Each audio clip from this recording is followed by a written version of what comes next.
Good morning, everybody. It's nice to see everybody here. So if you would please, I will call the meeting to order, and if you would please stand and join me in the Pledge of Allegiance. Pledge allegiance to the flag of the United States of America and to the republic for which it stands, one nation, under God, indivisible, with liberty and justice for all.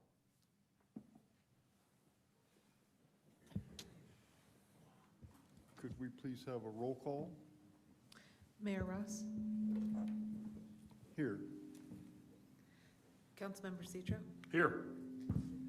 Commissioner Myers, Here. Commissioner Owen, Here. Charles Klug. Chair, we do have an in-person quorum, and we do not have anybody virtually. Thank you very much. Just for the staff, we have a terrible sound quality here today. I don't know what the issue is. So has everybody had an opportunity to review the minutes from our February 8th meeting? If so, is there a motion to approve? Move for approval. Second. Any discussion or corrections to the minutes? If not, all those in favor signify with aye. Aye. Aye. Thank you. The minutes are adopted. Public comment? Too close? Too far away, you had to the side. Okay. Do we have any public comment? We do not have anyone signed up. Do we have anybody signed up? Is there anybody in the room who would like to address the board at this time? Okay, seeing none, we have one action item, and that is discussion of the executive director job description and recruitment timeline. And just a reminder, everybody, our role in this committee is to discuss this and kind of flesh this out so that we can make a recommendation to the larger body at our next meeting. So, Beth, I don't know, are you going to introduce this, or Ms. Betourney is going to? Okay. So, my colleagues, what we're about to present to you, that Ms. Betourney is going to present, is a product of a meeting that I had with Ms. Alden and Melissa Zornitta and Ms. Betourney to kind of flesh out how this could be done and the kind of the timeline. So that's what we're here to discuss. Welcome. Hello, Meghan Betourney, TPO Staff. So in front of you, as Mayor Ross said, we have worked on a proposed timeline, a job description, and a list of placements of where we will put this job description as we go forward. So as part of the research, I gathered job descriptions throughout the state of Florida from other MPOs, as well as looked at their compensation to help this draft this job description. Also looked at the existing meetings that you all have and worked on creating a timeline where that it coincided as much as possible while still not shortcoming the process. So I can walk through it as it is in front of you for the timeline. So between now, back then until March 7th, as I said, worked on the timeline, job description, salary range, and the list of places to advertise. Today, I will be presenting those and for review and recommendation to the board. After the TPO board approval is made, we will ask for an odd number of volunteers to serve with the policy committee as the interview panel. We're looking to advertise between March 13th and May 12th.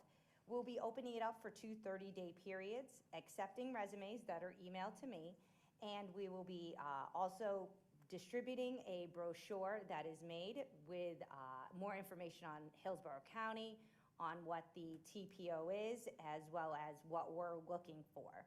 And we'll also place ads on social media and with various professional associations. Also, we'll be working on dates that are scheduled for those semi-finalist interviews. Between May 15th and the 19th, I will be reviewing the resumes against the qualifications as listed in the job description and conduct brief phone interviews with the folks that did apply to confirm the receipt, also so that they may put a face or voice with the organization, and just briefly chat with them. And also, since this is a process, just to confirm that that they're still interested. The qualifying resumes will be distributed to all the board members, and they will be grouped into whether they meet the minimum qualifications, the preferred qualifications, along with a survey for the members to rate the candidates on various criteria. And then the survey questions, again, will be based on that position description. On June 9th, the board members will return those surveys to me so that I may start to look at where we land. I'll present those surveys at the TPO board meeting on June 14th, and we'll be recommending 4 to 6 semi-finalists to be interviewed based on where they fell within the survey. Then we'll be asking the board to approve that list of semi-finalists. Between June 19th and the 23rd, I will circulate a list of draft interview questions to the panelists and solicit any information to be sent to me individually. Any questions that you want to ask or refine. And then I will compile all the suggestions and put them in one final version. The interviews will be conducted virtually in specifically scheduled meetings with the policy committee on 2 days. Depending on how many semifinalists we have, it can take up to between 4 to 6 hours, as we anticipate each interview would last about an hour. We're looking to have these done either between June 26th and June 30th or July 10th to July 28th. And then we will have, again, that list of questions. Typically, I would facilitate by asking those questions and then obviously opening it up to the panel for any clarification, follow-up questions. On August 9th, the policy committee again would meet at their regular time to discuss the interviews, making a recommendation to the TPO board of 2 to 3 finalists to interview here in person. Any other members of the interview panel are asked to attend and participate in that discussion. And then the selection of the finalists is made by the board following a report from the policy committee chair.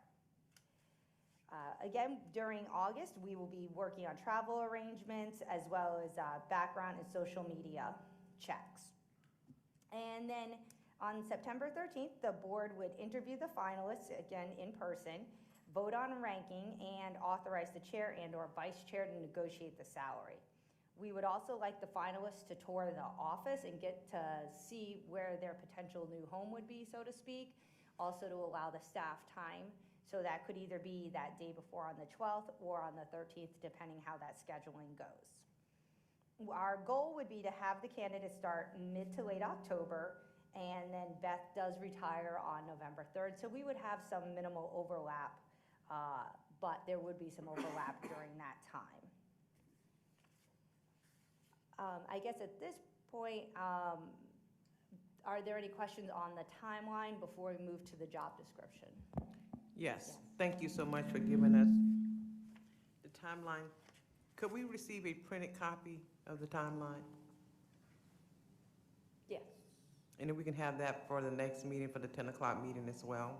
There were so many dates that would call.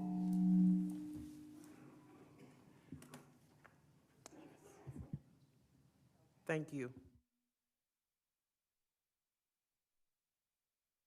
Yeah, I think one of the important things, you said sometime in October, and then Beth is leaving November 3rd. Did I hear that right?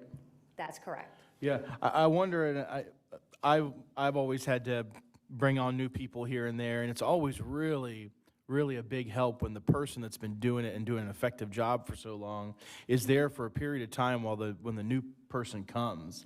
You know, I guess what I would caution, or, you know, my only suggestion would be if there's some way that possibly we can move that date up a little bit to give and I know Hillsborough County actually has a program for when new employees come in, they're going to, because I used it actually for my aide, that will allow them to work under Beth just for a short period of time. I think that would be very helpful. So that's just a suggestion. I don't know if that's something you already take into account, but I really do think that there would be a great benefit for her not to just show up and start working within a week, because no matter the experience she has, there's a different way of doing things most likely over here. So that's just a suggestion.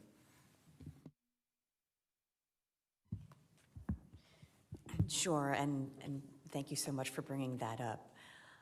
So I want to assure you all that I have been working on building redundancy within my team in advance of this, so that there's somebody on my team who knows how to do every single thing that I do.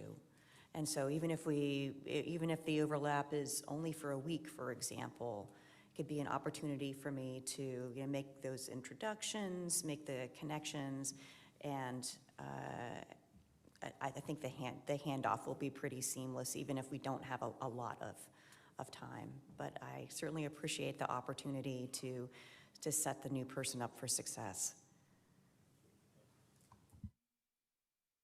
Other questions? One more. Yes, couple. Commissioner Myers. Thank you. Could you please advertise in the minority newspaper for the position as well? The one we have here is the Florida Sentinel Bulletin. And in June, I know we'll start the interview process.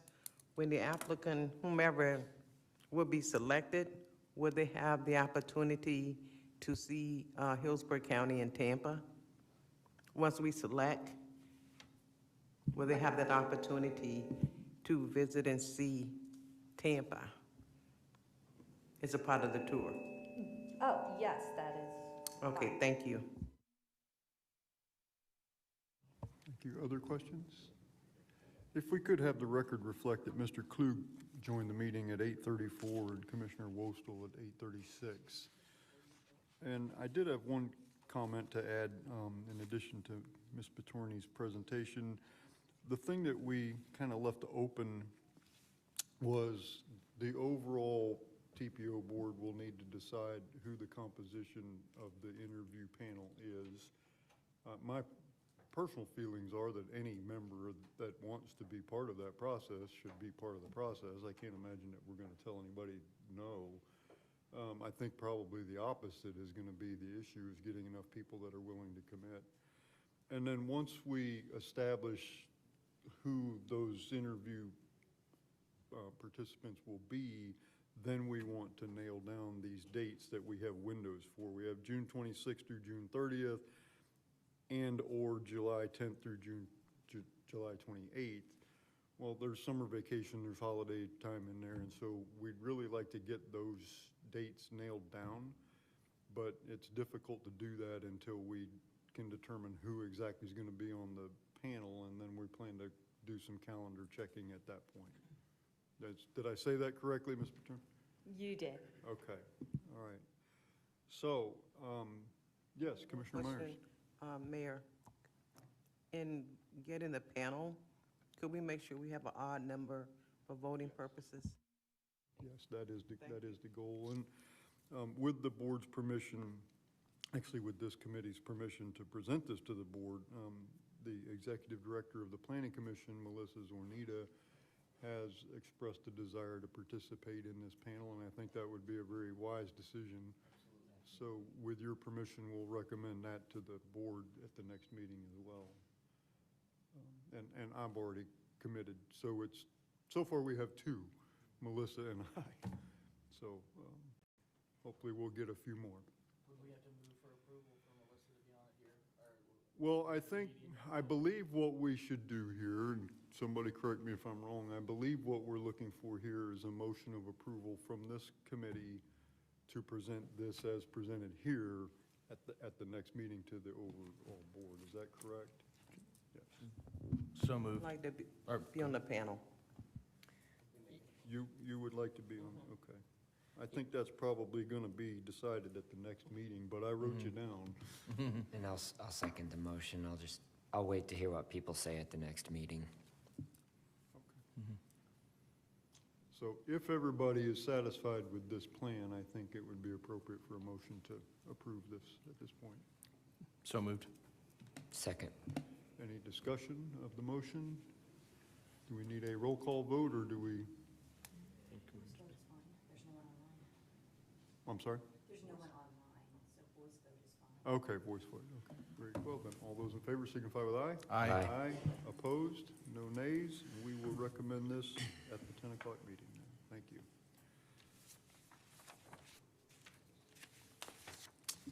Now we have some status reports, I believe. First one is the Gandy Boulevard Bridge PD&E study. I believe we have FDOT here to explain.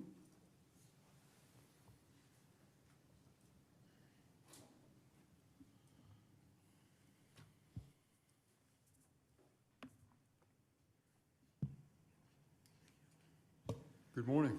Good morning. Thank you for having me here today. My name is Craig Fox with the Florida Department of Transportation. I'm here to present about status update for the Gandy Boulevard PD&E.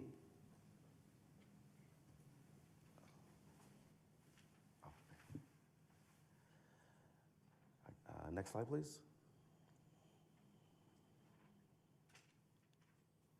So the Gandy Boulevard PD&E limits are start in Pinellas County at 4th Street, shown on the left side of the screen, and it extends northwest across Old Tampa Bay to Southwest Shore Boulevard in Hillsborough County. Next slide, please. The purpose and need of this PD&E is twofold, is to reduce traffic congestion and also to improve bicycle and pedestrian accommodations.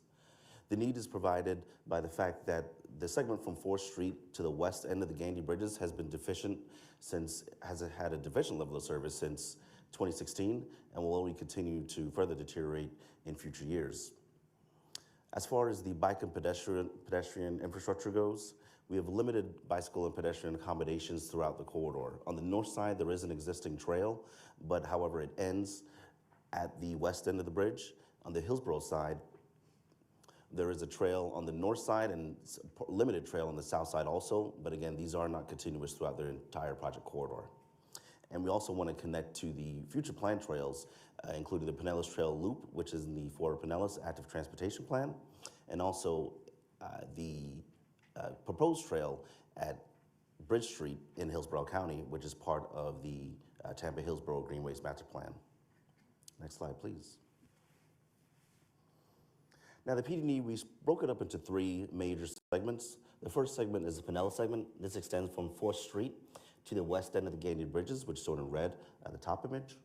The second segment is a base segment. Now this includes both Gandy bridges over Old Tampa Bay. And the third and final segment is their Hillsborough segment from the east end of the Gandy Bridge to West Shore Boulevard. Next slide, please. Gandy Boulevard is an important east-west corridor in both Pinellas and Hillsborough counties. It's part of Florida's strategic intermodal system. It also connects regionally to I-275, US 19, the Leroy Selman Expressway, and is also a hurricane evacuation route. Next slide, please. Now I'll quickly review the existing typical sections along the corridor, starting first with the Pinellas segment at the top left.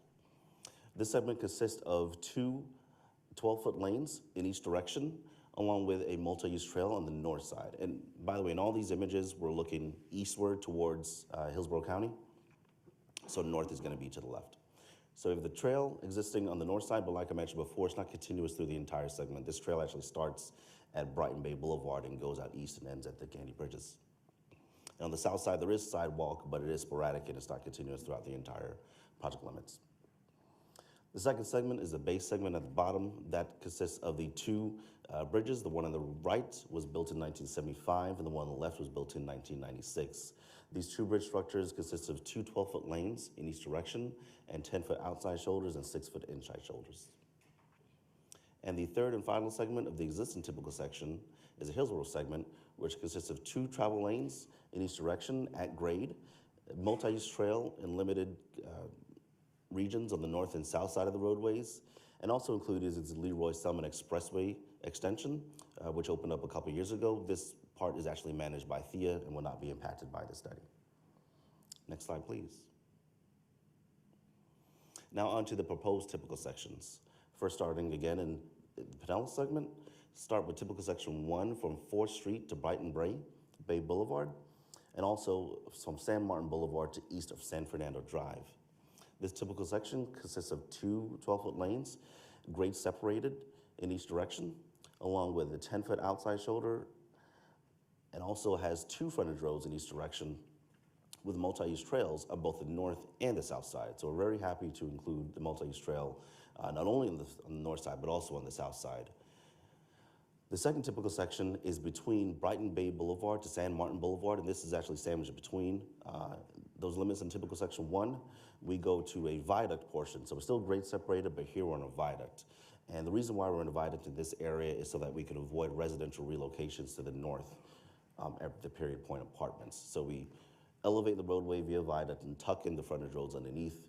As you can see, we still maintain those 2 frontage roads in each direction, along with a multi-use trail on both the north and south side of the roadway. Next slide, please.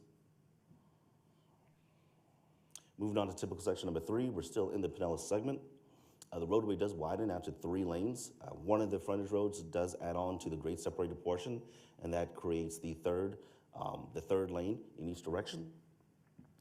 We then have the frontage roads, 1 lane in each direction, 15 feet wide, along with maintaining the trails on the north and south side of the roadways.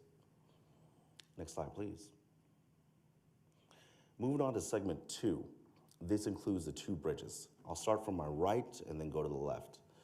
First thing I want to mention is that the existing eastbound bridge built in 1975 will be demolished, and then the existing westbound bridge will be widened and converted to the eastbound direction. So as you can see on there, we have the widening is going to happen on both sides. That's in purple, indicated on that middle image. This 1996 bridge was built with the capacity to be widened, and that's why we can go ahead and do it, because the substructure is strong enough to withstand that weight. The 75 bridge was not built to that capacity, so you cannot, okay, the mic cut out for a second, so you cannot widen it. And moving on to the bridge on the left, this is going to be a new westbound bridge, similar to the construction that's going on with Howard Franklin that was building a new bridge to the north. That's going to be a new westbound bridge consisting of 3 12-foot lanes going westbound, along with a 16-foot multi-use trail on the north side of the bridge. And we're also going to have, on both the east and west side of the Gandy bridges, we're going to have the trails loop underneath, kind of like underpass underneath the roadway that'll connect to the north side. So that way, if you're on the south side of the trail, you don't have to cross the grade separated traffic. You can just go underneath and link to the northern trails to cross the Old Tampa Bay. Next slide, please.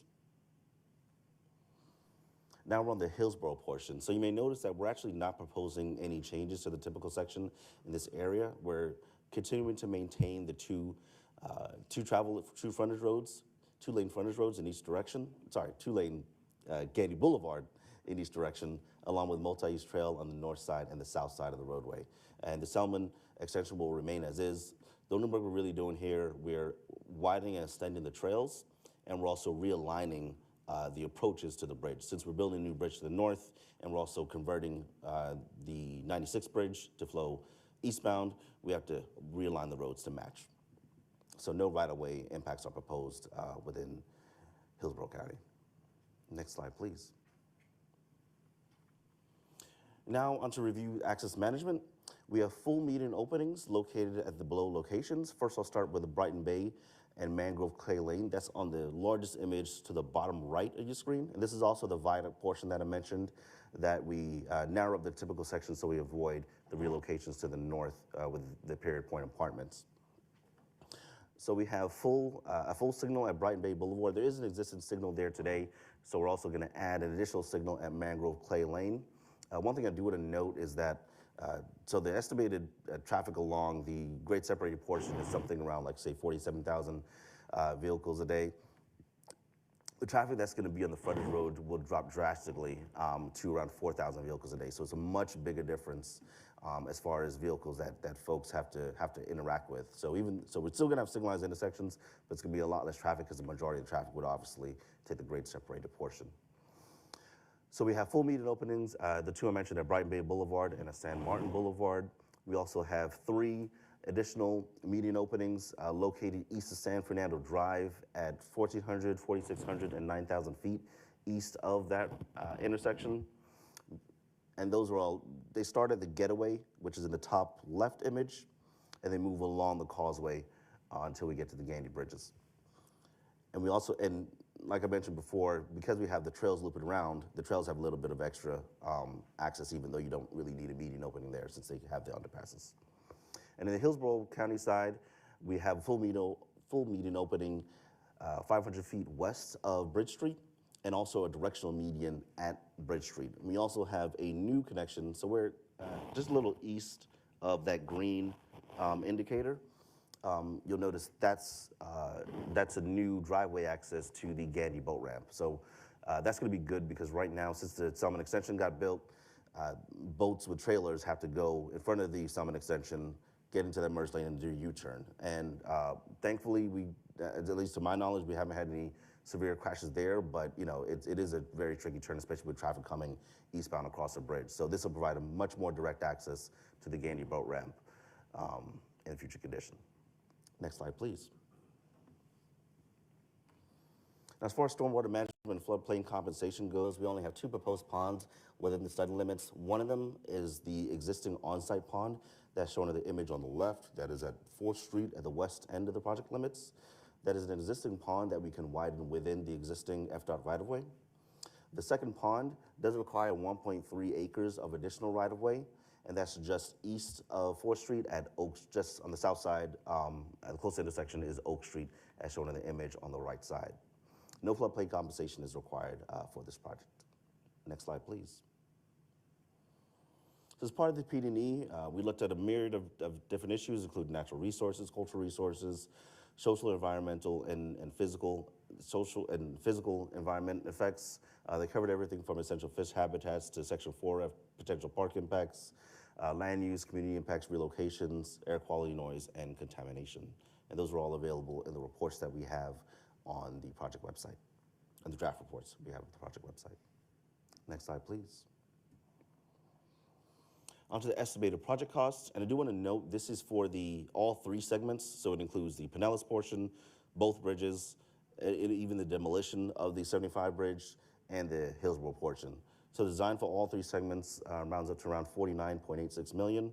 Right-of-way is projected at $41.9 million, wetland mitigation 1.25, construction engineering inspection 59.8, and construction for all 3 segments, so not just the bridges, but all 3 segments, is estimated at $598 million, with a total project cost of $761 million.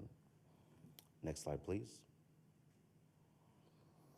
This plan is consistent with both the Ford Pinellas 2045 long-range transportation plan and also the Hillsborough TPO long-range transportation plan. Within these transportation plans, the Pinellas segment is within the Ford Pinellas LRTP, and the Gandy bridges, both Gandy bridges, including the demolition, is within the Hillsborough TPO. Sometimes it goes back and forth which bridge structure is actually within which MPO. In this case, Hillsborough MPO contains the Gandy bridges. Next slide, please. So schedule and funding, this project started in February of 2020, and as you may note, things got kind of turned on its head in March of 2020. So unfortunately, we did have some delays with the project, but we were able to complete the data collection in August of 2022. Preparation of documents are ongoing. Like I mentioned, we do have the draft documents available on the project website, and we also had them available at the public hearing that we had last week. The public hearing was held on February 28th, and I'll get more into the results of that on the next slides. We anticipate the PD&E study approval the second quarter of 2023. As far as the funding is concerned, and I'm sorry that the caption is covering it up a little bit, so I'll have to describe it for you.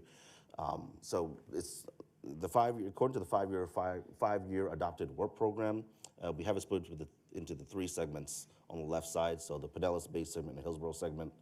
As far as the design is concerned, the only portion that we have funded for design right now is the Pinellas portion, and that is in the 2022-2023 fiscal year. The right-of-way and construction of the Pinellas segment is not currently funded. For the base segment, the design and construction is not currently funded, and the same goes for the Hillsborough segment. The design and construction is not currently funded. And both for the base segment and the Hillsborough segment, no right-of-way is required, so those don't require any funding. Next slide, please. So like I mentioned, the public hearing was held last Tuesday, February 28th, from 5:30 to 7:30 p.m. We held it at the Pinellas Park Performing Arts Center. Additionally, we also had a simultaneously, we had a GoToWebinar component to it also. We had 82 people that signed in at the in-person location, with 46 attended online, with a total recorded attendees of 128 individuals. Next slide, please.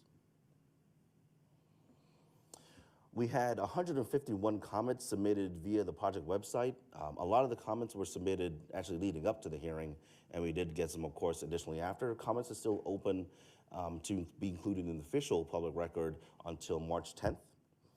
We received 2 mailed comments, along with 10 formal public hearing comments. I don't have mentioned it here, we also received 2 comments, written comments at the public hearing.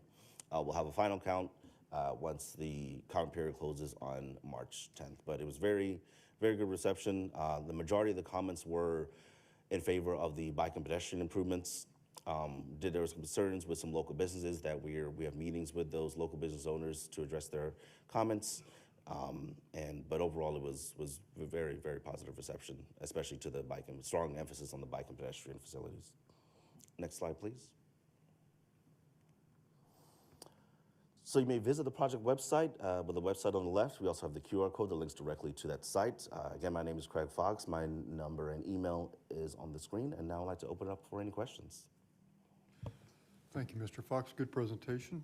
Any questions for Mr. Fox? Ms. Holden. If I could say something just very briefly, the TPO staff has reviewed the materials from the Department of Transportation and does not suggest making any comments at this time. Mr. Fox and his team have done a really outstanding job coordinating with land use, the local street connections, with the walk-bike network. They've done a lot of public engagement, and we've just been very impressed. So thank you for all of your work on this. Thank you. Thank you, Ms. Holden. Mr. Klug. Yes, thank you, Mr. Chairman. As a resident of in South Tampa, I live south of Gandy, the Gandy extension, I know even though that's an expressway authority project, it's made a huge difference down there. Used to be taking the Selman down in the evening. It'd be backed up from Dale Mabry all the way to Beta Bay, the exit. Since that Gandy extension has been a great opportunity to get traffic moving through South Tampa to and from Pinellas. At the port, we have a lot of people who live in St. Pete and travel to our port, and they really thank the port and Expressway Authority, for supporting the port, supporting that project, getting that thing done, getting that Gandy extension. So I think this is going to be a huge improvement as well. Going back to 1996 when that new span was created, the old span was used as a bike path, and then it was done, I guess, for a number of years. I remember riding my bike on there until it was determined to be unsafe. So is it the same situation with the span that's going to be taken down? Is that going to be a situation where it's not going to be safe, or it's just not going to be in the right location to keep that as a bike path as well? So the main reason why we're taking down the span is just because you're going to incur maintenance costs, increased maintenance costs over time to rehabilitate that structure. We actually had on the same 75 span just last year we have a rehab operation going on there for maintenance. And the longer it stays up, basically, the more intense the maintenance cost has to be, and that's kind of what happened with the Friendship Trail Bridge, because it got transferred over to the county, and then it became the county's cost, which to demolish it, which does easily cost multi-million-dollar projects. So we want to kind of avoid incurring those costs, and that's why we wanted to include that multi-use trail on the northbound structure and not necessarily keep that 75 structure in place. Okay. Well, with respect to the segments that's going to be demolished, the port could probably use some of that concrete rubble. For instance, the old Big Sombrero, that's at the south end of Hooker's Point, those big concrete blocks from the old stadium. So if you have those concrete blocks and you do something with those, we could probably use those at the port. All right. Thanks. Good to know. Thanks. Thank you, Mr. Klug. Real quick. Commissioner Owen. Can I get one of the blocks as a member? I didn't know that was still around, and that's part of my childhood, so I will take a piece of history if you have it. America is, yes. Yeah. Thank you. Yeah, great work on this too as well. And I'll echo. I live in God's country on the east side of the county, but I still take that expressway whenever I go to St. Pete. It's actually a pleasure to drive on. You actually enjoy it. The sunlight goes down perfectly right at the. It's on the engineering. and the aesthetics of it. And I know that a lot of the businesses were concerned that people would be passing through. I guess now it's proven that it's actually brought more business to the area because people can freely move now and the traffic's not so bad. So that's just my comments. Great job on this report. I can tell you worked hard on it, so we appreciate it. Thank you. Thank you, Commissioner. Other questions, comments? I just want to Yep. comment on Commissioner Owen's comment is that prior to the Gandy extension, we did not shop a lot of those shops on the Gandy because it was just basically a parking lot on Gandy. This is the at-grade section, and so now that you can go and you can shop those places, and so it's been a benefit to the businesses, quite frankly, in my experience. Thanks. Okay. Thank you, Mr. Fox. Good presentation. Sounds like a very popular project, so thank you for your work on that. Thank you for your time, everybody. Next, we have a Planning Commission Annual Update and Plan Hillsborough Strategic Plan presentation from Melissa Zornitta, the Planning Commission Executive Director. Good morning. Good morning. Melissa Zornitta, Executive Director of the Hillsborough County City-County Planning Commission. Jointly, the Planning Commission, the TPO, and the River Board have one joint strategic plan. And if we can bring up the presentation and go to the next slide. The strategic plan was created in 2018. It has a 5-year horizon. So at the end of the presentation, I will be talking a bit about updating that strategic plan later this year. But annually, I like to give a report updating all 3 boards on the progress that we've made in fulfilling on the strategic plan, which has these 7 focus areas. So I'll just quickly highlight a couple of items related to each area. Next slide, please. So the first area of focus is citizen engagement. We served over 2,000 clients that we were able to tabulate through inquiries that we received online or through phone calls in person. We made over 110 or approximately 110 community presentations. The TPO's public participation plan was updated. We've been really pleased to engage on the air quality study with a number of community organizations, and I believe we're now up to 9 air quality stations in the community.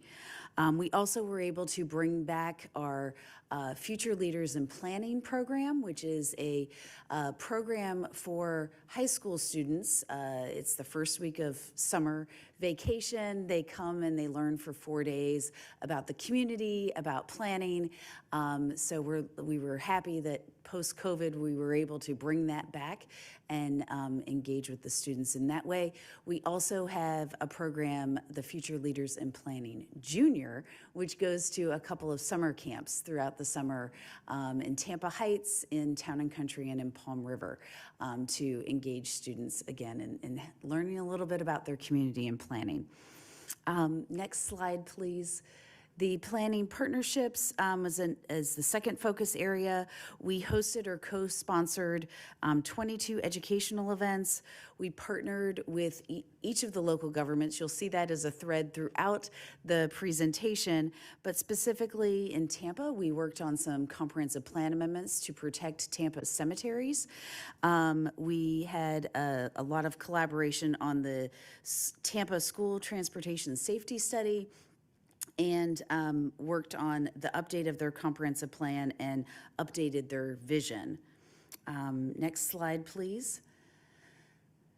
Linking land use and transportation is one of the great advantages of having the TPO and the Planning Commission housed together, is that we can look at those issues jointly. We've been doing that through the updates of both the Hillsborough County and Tampa comprehensive plans. We're looking specifically in the county at a concept of identifying centers and connections within the urban service area to focus redevelopment and infill. In Plant City, we've established a mixed-use gateway along State Road 39. And this year, we saw our highest number of plan amendments and rezoning applications. Plan amendments were up 11% and rezoning applications were up 68% for all 4 local governments. So that was a considerable amount of our time spent reviewing all of those. Next slide, please. as it relates to regionalism. The staff participated in over 40 regional meetings, many of those the transportation team representing the TPO participating in those regional efforts. We're active participants in the Regional Resilience Coalition, and we recently updated all 4 local governments' comprehensive plans to reflect their 10-year water supply plans, coordinated with SwiftMud and Tampa Bay Water. Next slide. In terms of enabling transportation choices, you all probably have seen most of these projects in some form or fashion, but the Smart Cities Mobility Plan was created. The Transportation Division did work on the Hillsborough County Bike Network and identifying some priority projects there. A study was completed on the health benefits of complete streets. Next slide, please. In terms of technology and innovation, we really pride ourselves on leveraging technology to maximize our resources and be able to reach the public in better, more customer-friendly ways. So we've created and enhanced a online digital library that allows the public to access many of our publications online rather than having to come to our office to get copies of those studies. We've enabled some demographic dashboards on our website so people can learn about our population and growth statistics. And the multimodal level of service report was just updated and is also available online. Next slide, please. And then lastly, we look at our internal operations and make sure that our processes are reflecting the needs of the agency as a whole. We have reestablished an Emerging Leaders Program to provide for some of that succession planning as folks like Beth are retiring in the near future. We want to make sure we have solid leadership to fill some of those roles. We have been working on our ADA compliance for our website and publications. And we have updated the Comprehensive Plan Amendment Procedures Manuals for all 4 local governments. So next slide.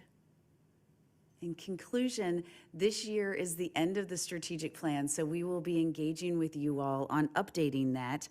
We have set a retreat date of June 16th at the Firefighters Museum, just a couple of blocks away, for all 3 boards to get together and talk about what should be the priorities going forward for the next 5 years for the organization, and look forward to engaging you all with that.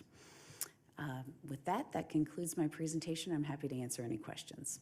Thank you, Ms. Zornitta. Are there questions or comments? A good presentation. Okay. Thank you so much. Next item is a Florida Department of Transportation Rail System Plan and a Freight Rail Committee update from Elizabeth Watkins and Wade Reynolds. Good Yes, morning. Wade Reynolds, TPO Staff. Thank you, Mr. Chair. And Elizabeth will be covering the MPOAC Freight and Rail Committee overview in just a minute. So this is Florida's Rail System Plan, the 2022 update. Next slide, please. So what is the Rail System Plan? It articulates the vision for passenger and freight rail in the state. It specifies the rail service and investment program and the long-term strategy, and identifies those needs moving forward. And it is required under state statute to be updated periodically. Next slide, please.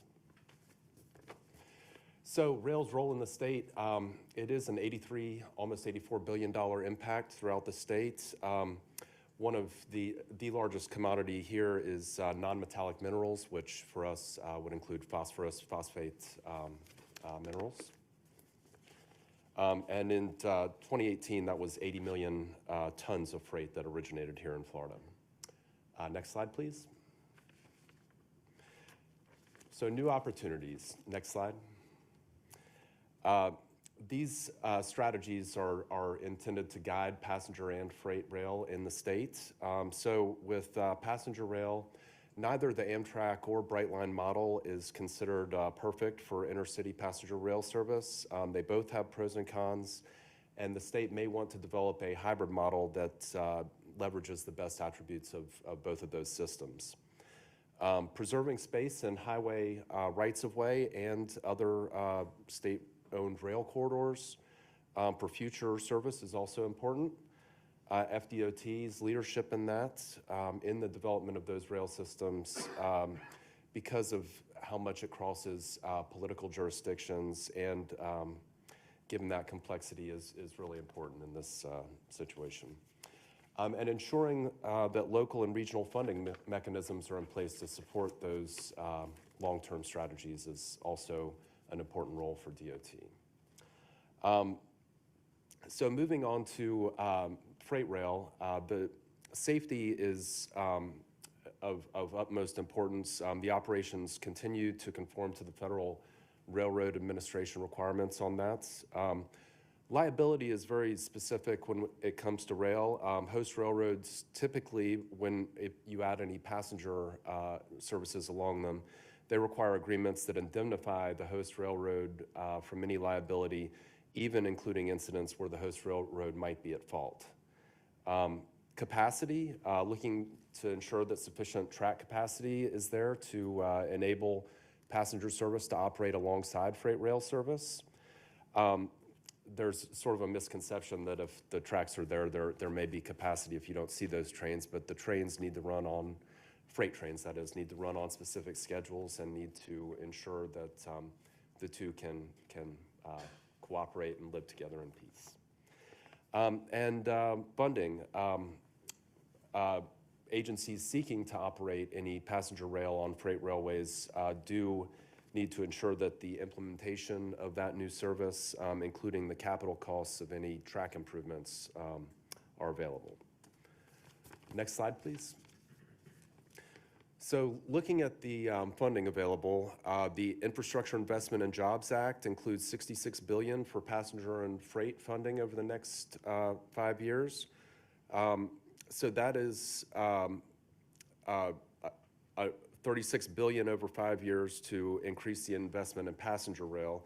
$24 billion of that 36 is dedicated to the Northeast corridor, though. So that leaves only $12 billion for the remainder of the corridors in the country.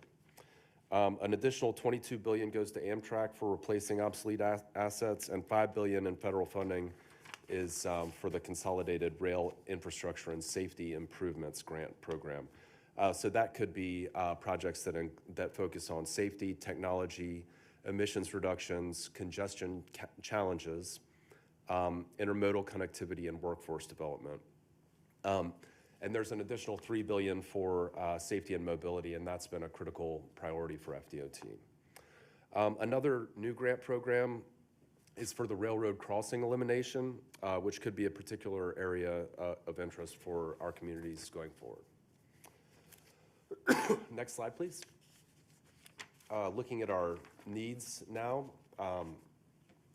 The summarized passenger railroad needs. Connectivity refers to new routes, regional hubs, and connections to other modes.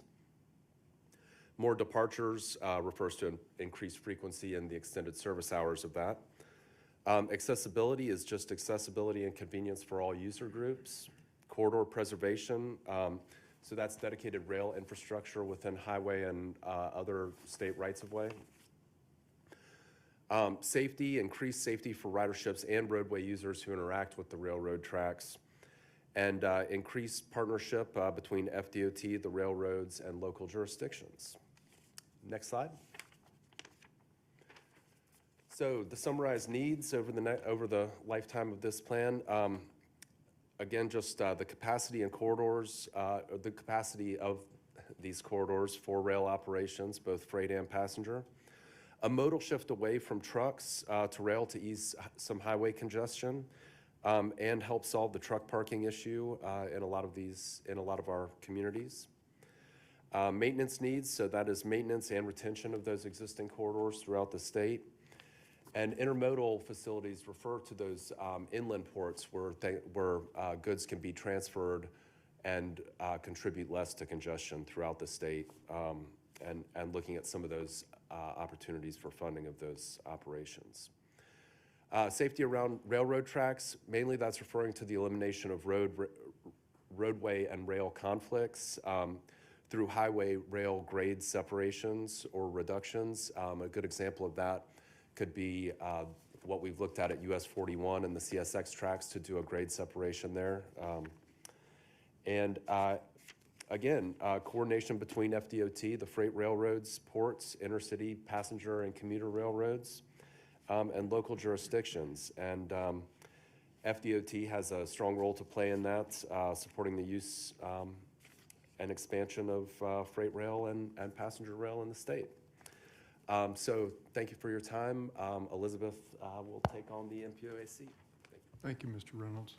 Thank you, Good Elizabeth. morning. Oh, good morning. Thank you so much. Cheryl, if you would pull the slide back up, I'm going to wrap up the state rail plan and summarize some of those investments that are listed. Next slide, Cheryl. And then the next one.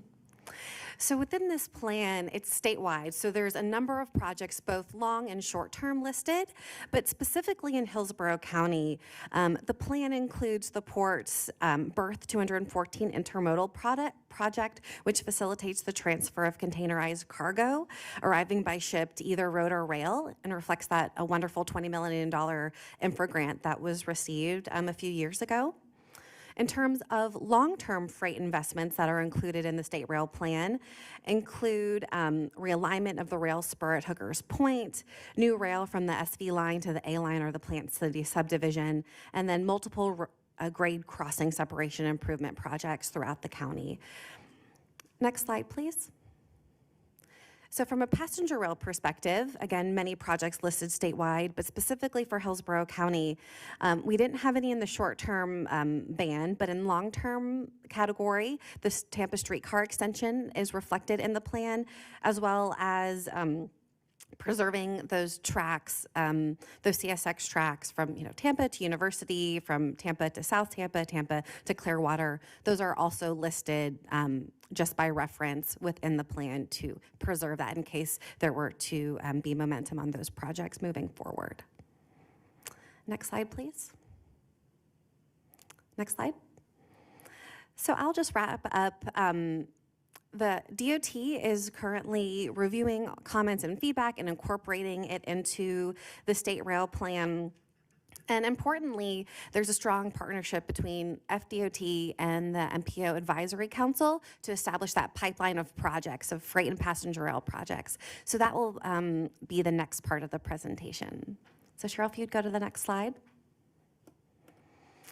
So the MPO Advisory Committee, or the MPOAC, is a statewide body created by state statute that serves as a statewide advocacy forum for all of the MPOs across the state.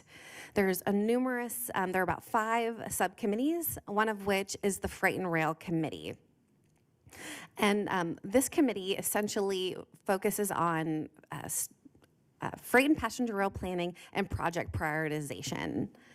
It was established in 2013 with a primary focus on freight rail planning and initiatives, but the scope of that committee expanded in 2021 to include passenger rail. And the Hillsborough TPO has shown leadership in that way. Beth is the vice chair, and we're also overseeing the development of a passenger rail priority system that I'll talk about in a little bit. Next slide, please. So I mentioned one of the key things that this committee does, it has mature project prioritization frameworks. And these were created in response to new federal funding programs. So I mentioned earlier that freight was the initial scope of the committee. And in 2018, it established this Freight Priorities Program. And that was done so because the previous Surface Transportation Bill, the FAST Act, had enormous freight opportunities. It really expanded after MAP 21. So similarly, as I mentioned, the scope increased to passenger rail recently. The same thing was done to establish this Passenger Rail's Priority Program. It's currently in development, but it was created in response to the bipartisan infrastructure law, which increased passenger rail opportunities by 3 orders of magnitude. So having these programs established really helps when agencies are going after discretionary grants and can say, hey, at the statewide level, all of these are local and regional priorities. This should have some additional weight, USDOT. Next slide, please. So the Freight Priority Program is up and running. It has been since 2018, and this is a map that shows the projects that were listed in 2022. So the two projects for Hillsborough County were the US 41 at CSX grade separation and the I-4 truck parking facility. And you may remember that that recently won an infogram, which was really great news to accelerate the construction of that project. Next slide, please. So what are the impacts of going through the effort to doing something like this, to have these prioritization programs established? Well, it really helps communicate the priorities to FDOT and have a strong relationship to establish projects and priorities that come from the local, regional, and state level. It better positions everyone for funding to show this coordination and consistency and voice around projects that really bubble to the top. It promotes coordination and it also encourages MPOs to continue to highlight freight and passenger rail projects. Next slide, please. So staff is currently working on the 2023 Freight Priorities Program, working closely with FDOT District 7 and the port to look at all the current plans that have been developed and submit projects that we think will compete well at a statewide level.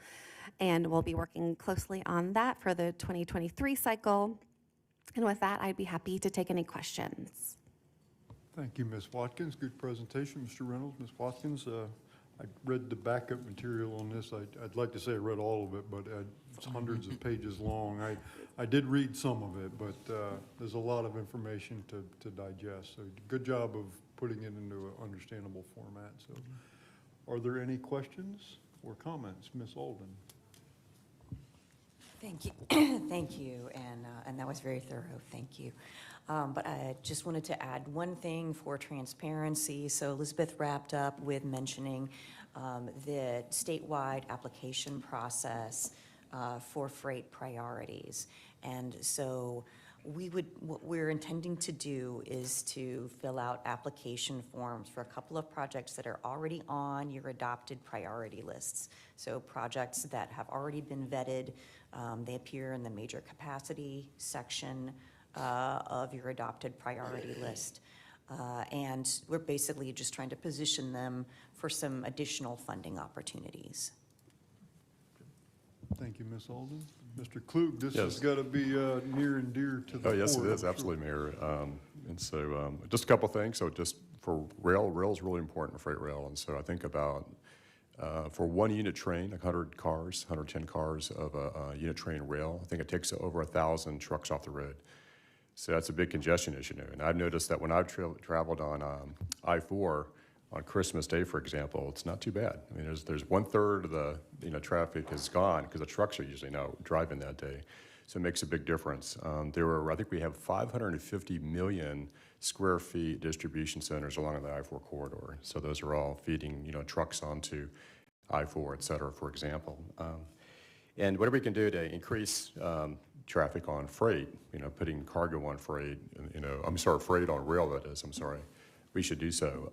CSX is not the most easy entity to deal with. We have a monopoly with CSX. There's no other rail line that we can deal with as far as trying to move cargo. And so they are very difficult when it comes to passenger rail. I mean, identification is going to be a huge issue. We face that all the time when we do private sidetrack agreements with CSX, is they want us to indemnify them. We say we can't indemnify you. It's basically because we have sovereign immunity. It's a waiver of sovereign immunity, things like that. But they are very difficult to deal with. And they've changed the administration in Jacksonville, the CSX, a couple of times over the last couple of years. So it's just difficult finding the right people to talk to as well. With respect to grants, we appreciate everyone's support. This group, the county, city, everyone else who supported us getting the infra grant, we still haven't received it. That was awarded in 2020 due to additional conditions and regulations since then. We still haven't received the money to build that BERT 214 project. And since then, the price has gone up. It's like $40 million now. We've been better off just building it, back in 2020 without the grant. But we do appreciate everyone's help in getting those. The grade separation, US 41, that's going to be really important. I think vehicles are waiting sometimes 45 minutes. because the unit train rail goes across that over to Rockport, and that's something that needs to be done. I think it got delayed a little bit. I think the PD&E was done, it's my understanding. It's just a matter of constructing that. So that's going to be really important for traffic flow on US 41. So that's it for my comments. Thank you. Thank you, Mr. Klug. Other questions? Mr. Citro, Councilmember? Go first. Commissioner? I didn't see who was first. Commissioner Wostel. Thank you. Yeah, I think Commissioner O and I were going to both make sure and point out this is probably a huge deal for the port, and I think that promoting freight is wonderful. I'm very hesitant about, you already brought up the indemnification issue. I looked a lot into passenger rail, trying to sell myself. I spent quite a bit of time in Japan while I was in the military, and I thought how well and wonderful that was with all of their trains. But then, I realized that they have an extremely different geographic and demographic situation that they're dealing with. And in America, it turns out that about 90% of the cost of any passenger rail ticket, so if it's $100 on the face, $90 of that about is subsidized by a taxpayer, which is huge. So I'm just curious to see what information the state looks at when they're promoting it, or if it's just an effort of trying to get congestion from here to Orlando fixed. I was just curious if they consider that in their variables at all about how big of a subsidy it is for taxpayers on passenger rail. Yeah, there's some documentation on that. They do cost estimates and cost-benefit analysis. And FDOT, I'm sure you're familiar, they have a big role in Sunrail, and they're looking at different models, working with Amtrak, Brightline, and maybe some other models. So, but cost is, of course, a key priority.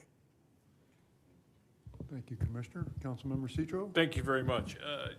I still have to think for the city, and there was 2 words mentioned, capacity and corridors. And with the chlorine plant going out of Rattlesnake Point, that's going to lessen the need for that for freight. I also heard 2 things, Amtrak and Brightline. Brightline is going to end in Ybor City. Again, you can have mom, dad, 2 kids and the luggage coming off of Brightline. There's not enough scooters, there's not enough e-bikes, there's not enough Ubers and Lyfts to carry those people to the attractions, to our sporting events, to our culture. Somewhere along there, there's going to have to be connectivity. And what a better place to use that line that goes all the way south for commuter rail. Doesn't mean it has to be fast, high-speed passenger rail, but just so people can maneuver around the city of Tampa. And again, without a multimodal hub, those people coming off of Brightline are going to have nowhere to go.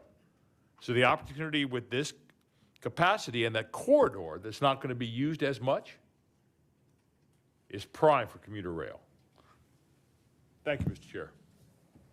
Thank you, Councilmember. Other questions, comments? Good. Ms. Watkins, Mr. Reynolds, thank you so much for condensing a whole lot of information into a manageable slice, so thank you. Is there any new or old business? Commissioner Wostel.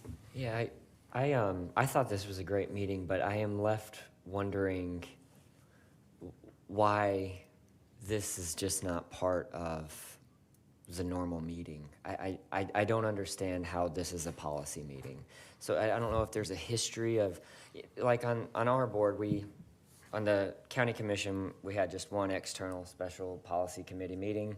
We look at the policies, and then that special committee ends, and then we go back to just one meeting.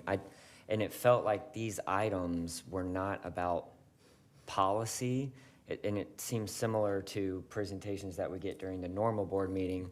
I just feel like there's probably an opportunity for consolidation, and then if Madam Chair of the main board decides that we need a policy committee, then she can assign us to a special policy committee. We can report to her on that one policy that she was interested in us taking up, and then she ends the policy committee. So I just wanted us to take that into consideration. It's resources, it's county staff. We have 2 executive directors here, and then everybody, county's attorneys. Just, I think that's something we should think about. Thank you, Commissioner. So I joined the policy committee when you did. I'm sorry to go after your role as chair, by the way. No. So I had attended a few policy committee meetings as a TPO member, but not as an official policy committee member. And so recently, when I was elected, kind of surprisingly, to be the chair of the policy committee, I had to do a little background investigation also. And so I met with Ms. Alden and kind of said, you know, I mean, I generally know the kinds of things they discuss, but what is it that we're charged with doing here? And and of course, this committee, as you well know, exists at the wishes of the overall TPO board. It's not etched in stone anywhere that this committee has to exist. It's up to the members of the TPO board as a group, whether they want to have this committee or not. What I was able to determine is the mission of this committee is somewhat ill-defined. It's somewhat what we make it to be or what the larger board makes it to be. It makes sense in my mind for things in which we would need to take a deeper dive and make a recommendation, maybe have some further discussion. For example, the process we're using or proposing to use to select the new executive director. Absolutely. The members of this committee tasked me to kind of meet with staff and hammer this out, come back to this committee with something concrete, which is what we did, and asked for your approval of what and then you gave it to us this morning, and it's our intent to propose this then on behalf of this body to the larger body. Those kinds of things, in my mind, it makes perfect sense for us to have this committee to take a deeper dive. But beyond that, it's up to the pleasure of everybody here is a board member of equal vote. So it's really up to the board to decide whether they see enough value in this committee. And it's up for us, I guess, really, as a policy committee, as a group, to decide what kinds of things we want to embark on and what kinds of things we don't. So if there's certain things that we don't feel we need to take a deeper dive on, that maybe the whole group should hear this, then it's certainly within our purview to set some parameters on that. And I'm certainly willing to work with the county staff on the agenda to make sure that we're kind of adhering to what the group wishes. But I don't know that anybody really knows what the group wishes. So if we can make that clearer, I don't think there's any, if there's certain things that you think, well, why is this, it's redundant, why don't we just hear this for the whole group? We can certainly do whatever the group wishes. Ms. Alden, I don't know if I explained that very well, but. Sure. No, you're right, that this group really is what the board members want it to be. And it has focused on different things over the years. In the last few years, the board has, as a group, not wanted to spend more than 2 hours at a board meeting. And that's pretty constraining when you look at the substantive amount of material that comes through this organization. And so lately the policy committee has been functioning as screening some items that perhaps there's less controversy with the full board, and just making sure that we are on course, providing some additional guidance and oversight to staff, providing some additional transparency on some of these items while we are condensing the meetings of the full board. Now, clearly the board makeup has changed in the last couple of months, so maybe this is a topic that the board would like to revisit. Maybe we would like to have longer board meetings and only occasional meetings of the policy committee. Really up to you all. Commissioner Owen? Yeah, and I'm glad you brought this up. What I think, and I don't want to put words in your mouth, Commissioner Wostel, is redundancy with government resources and assets, and Ms. Zornitta and them from having to repeat themselves twice within a few hours. I don't think that's good government, but at the same time, I think there are some things at this policy board, some things that are very important that we can expedite. The problem is obviously these are political bodies, and the makeup of this board politically may be much different than the makeup of the board that meets at 10 o'clock. Maybe that is if you do the math. So you know what I think, and obviously we could talk about it. I'm glad you brought this as a future item. I think that's kind of how you're bringing it. Is maybe we somehow take direction that we our big board, I'll just call it our big board, request the policy board to meet on certain items or certain days. That could be something that's very constructive, so that we can take deeper dives into certain things. So I'm just throwing that out there as a possibility of so that we may not be meeting every meeting that there's a big board meeting, but meeting, you know, at the leisure or the pleasure of the board. So just a thought. Thank you, Commissioner. Councilmember Citro, did you have a? No, thank you. Oh, I saw your microphone. Commissioner Mayor, Myers. I do agree with Commissioner Owen, is that we have items that come before this board that are really related to policy. Because I look at the two reports, status reports, I don't think those were policies, you know, but we appreciate the information, but let's just stick to what is policy so that we can take it to the 10 o'clock meeting, or have special call meetings when we find out that we have some policy issues that we need to discuss. And then we bring those back and discuss them that way. Ms. Holden? So, you know, I could be wrong. This is just how I interpret it, but having this TPO participate in the statewide program of identifying priority projects and trying collectively to advocate at the state level for funding for those projects, that in my mind is a policy direction, and I'm looking to confirm that, you know, we have your support, that, you know, we're not going out into left field, and you know, and also that our participation in this is you know, it's discussed at a public meeting, so the general public is aware that we're part of it. I don't know if the full board is going to be interested in it or not. You know, I'd be happy to schedule that for them, but I do feel that things like that are a policy direction. I think the strategic priorities in the Plan Hillsborough strategic plan, where we're coordinating with the Planning Commission and, you know, identifying some strategic focus areas for the coming 5 years, that's also kind of a policy direction. So, you know, I could be crazy. If you'd like to go a different direction, I'm totally up for that, but I certainly don't want you to feel like we're wasting your time, and I really appreciate I really appreciate you all coming a little bit early to provide some guidance to me and to the staff. Okay. Yeah, no one's, I don't think anybody's saying it's a waste of time. I just, even on those directions, especially for like the long-range transportation plan, or even what FDOT's doing, we're gonna end up debating those pretty aggressively during the main board meeting. And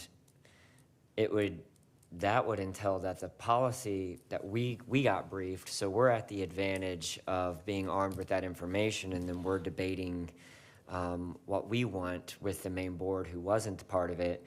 And maybe it's just more of a consolidation if it's that the whole board gets here at 9:30 and we end at 11:30 and it's still only a 2-hour meeting.